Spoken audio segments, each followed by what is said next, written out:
What's up guys, welcome to my Q&A video. I asked you guys on Friday on Twitter, Instagram, and Discord what questions you had for me, so I'm going to be going through those. Before we begin, your typical YouTube reminder to subscribe, ring the bell, like, and leave a comment below if you have any additional questions that I don't answer. I'll do my best to answer them in the comments below. We'll go through Twitter first. Lenny Cash asks, what made you want to content create?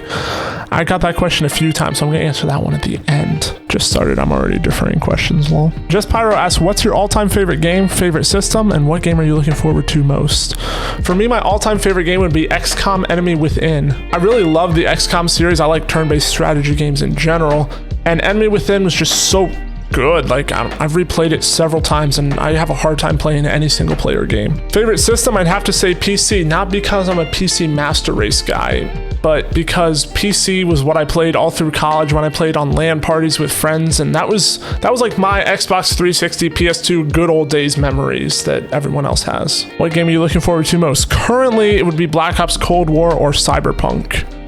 Of course, you know, I'll look back and this is 6 months, and if one of them sucks, I'll maybe laughing my butt off at my naive self. Executor John posted a GIF from The Office and said, who do you think you are? A bitch. Mod Vulture asks, what is the meaning of life? Dank memes. But to answer that question seriously, my faith is very important to me, so I think growing in that, as well as focusing on making the world a better place for those around you, I think is something everyone should focus on. All right, that does it for Twitter. We'll go to Instagram real quick. This was the smallest number of questions. 2. Jean Combo, I hope I pronounced that right, asks, what challenges do you face as a streamer? I think the biggest challenge for me is staying motivated 100% of the time. Especially as a small streamer, it's very easy to get tied up in the numbers, so if numbers aren't performing as well as they have in the past, it's easy to feel like you're spending all this time creating content and there's no result coming out of it. So I think not getting tied up in the numbers, each follow, each sub, and worrying more about how good my quality is that I'm putting out there is the biggest challenge for me. Smart Sponge says, how often do you sit down and think about what you're going to post to YouTube, or is it more of as you get an idea you post it? It's definitely the second one. I thought of this Q&A video 5 minutes later, the tweet was out, the post was on Instagram, etc, etc. For gameplay or stream highlights, I'll post, I can just go back to my recent streams, pull out like a really good game or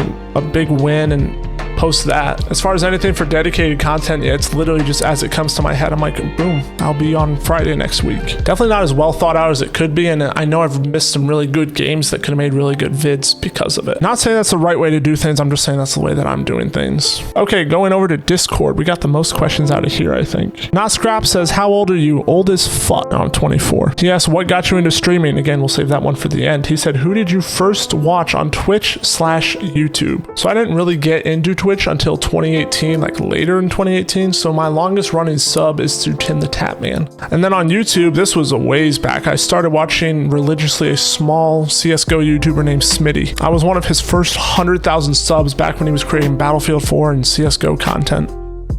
And now I think he's over 3 million if I remember correctly, so that's kind of cool. And saw him blow up. Lord Aries says, why are you easily peer pressured into shotgunning White Claws and or taking shots on stream? I'm not, I promise. He also says, describe Papo's daily routine like down to the second. I'm not going to give timestamps, but basically he wakes up, plays for a little bit, has a morning nap, wakes up around lunchtime, has an afternoon nap, plays in the evening, goes for a walk, plays some more. That's when he finally decides to eat his food. And then bedtime. Proton Proxy says, where does the name That2Can originate? So in college, my friends, my very, very nice friends said, hey, your nose is really big. It looks like a beak. And so they're like, oh, look, you're a toucan. And that toucan came out of it. What genres of games do you secretly enjoy but don't tell anyone? We all have one, so shut up. Well, if you're looking for me to say like dating sims or like ayaya games, no. What I play most offline that's not in line with my normal content would be turn-based strategy games, like I was talking about XCOM earlier. Proton says, how are you always so happy and consistently show it through your amazing content? Aww. He's not even a tier 3 sub and he's a simp, but thank you for the kind words. For me, it's, again, staying motivated, focusing on creating quality content, because I know if I'm not feeling it, it's going to show up in the video and it's going to be very poorly received. It also goes back to making the world a better place. You know, if someone can watch my stream, watch one of my videos and feel better after watching it, then I'm doing good.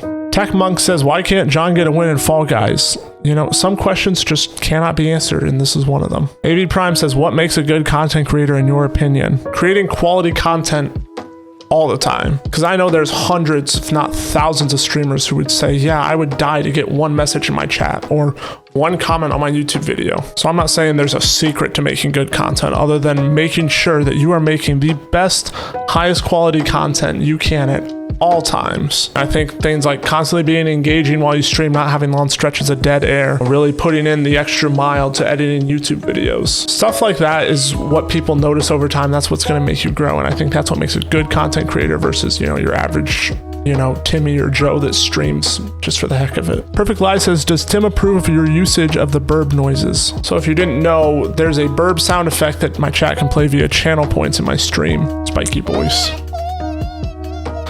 Chat.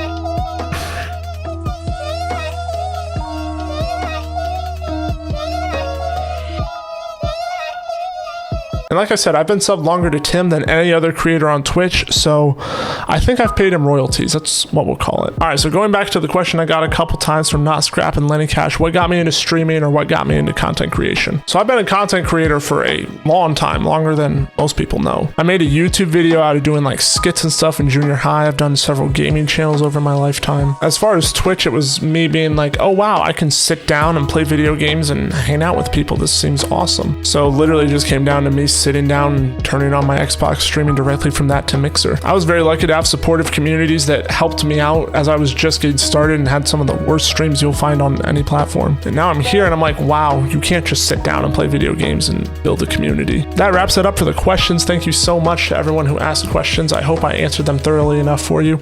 All the reasons that I cannot find the brace for, we fall under that pressure. The